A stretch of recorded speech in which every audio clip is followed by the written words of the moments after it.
जय हिंद दोस्तों, स्वागत है आप लोगों का अजय सर जी यूट्यूब चैनल पर।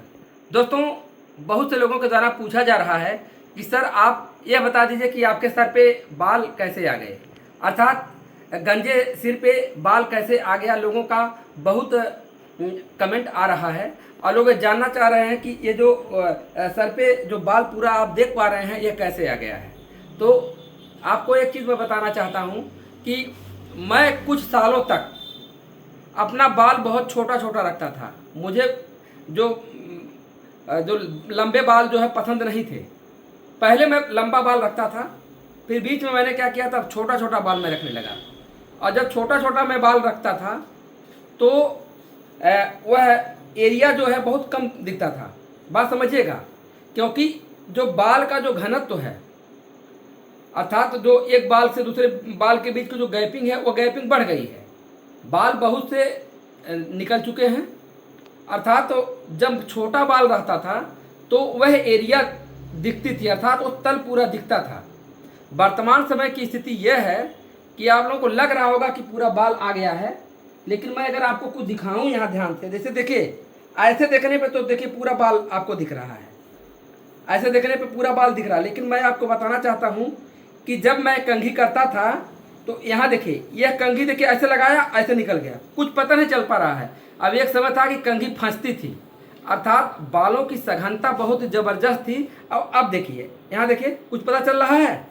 इसका मतलब क्या है कि ये जो बाल लंबे लंबे मैंने कर लिया है, उससे आपको लग रहा कि सघनता है। लेकिन मैं अगर आपको कुछ दिखाऊं, यहाँ ध्यान से, यहाँ दिखाऊं, यहाँ अगर आप ध्यान से देखेंगे, यहाँ देखिए, ध्यान से देखिए, यहाँ ये देखिए, तो ये सब तल दिखाई दे रहा है। देखिए ये सब तल दिखाई दे रहा है, देखिए दिखाई दे रहा है। कहीं से मैं अगर आपको दिखाऊं, देखिए ये देखिए, ये पूरा तल दिखाई दे रहा है। यहाँ देखिए, कहीं अगर मैं आपको दिखाऊं तो देखिए ये पूरा तल दिखाई दे रहा है। ऐसे अगर दिखाऊं तो देखिए तल दिखाई दे रहा है। देखिए बाल है नहीं, बाल है ही नहीं, देखिए बाल है नहीं। अगर यहाँ देखिए, यहाँ से आके ये एरिया दिखाऊं, अगर ये वाला देखिए, ये है, ये देखिए कितना खाली है। देखिए पूरा खाली है। यहाँ देखिए ये एरिया दिखाऊं तो देखिए पूरा कितना खाली है। अर्थात अब आपको लग रहा होगा, देखिए आपको लग रहा होगा कि बाल बहुत सघन हो गए हैं। सघन कुछ नहीं हुआ है। अभी मैं बाल छोटा छोटा करा लूँ तो दिखूंगा कि एकदम पूरा एक ऐसा लगेगा कि गंजा टाइप का, कि बहुत कम कम बाल कहीं कहीं है। बाल लंबा है, वो केवल छिपा हुआ है। बाकी कोई न तेल लगा रहा हूँ, न कोई शैम्पू लगा रहा हूँ। मतलब कोई घर पे कोई शैम्पू रहता है, जनरली वैसे लगा लेता हूँ। कोई इसका इलाज मैं कर नहीं पा रहा हूँ, क्योंकि मुझे कुछ समझ में आ नहीं रहा कि कोई इलाज इसका है कि नहीं है। और इस पर ध्यान भी देने की आवश्यकता नहीं है, क्योंकि सबसे बड़ी बात यह है कि बालों का इलाज इतना ज़्यादा डिफ़िकल्ट है करना, वो समझ में नहीं आ रहा है। इसलिए मैंने पैसा भी नहीं लगाया है। लेकिन मैं चिंतित हूँ कि क्या इसको करूँ। एक चीज़ मैंने एक बार देखा था कि जैसे आंवले का जो सेवन करते थे, एक बार आंवला एलोवेरा आदि का मैं जब उसको मैं कुछ दिनों तक पिया था तो कुछ मुझे बेनिफिट देखने में आया था, कुछ सघनता देखने में लग रही थी। लेकिन चूँकि उसमें भी अब यह है कि कब का बनाया गया है, कैसे क्या है, सही है कितना गलत है।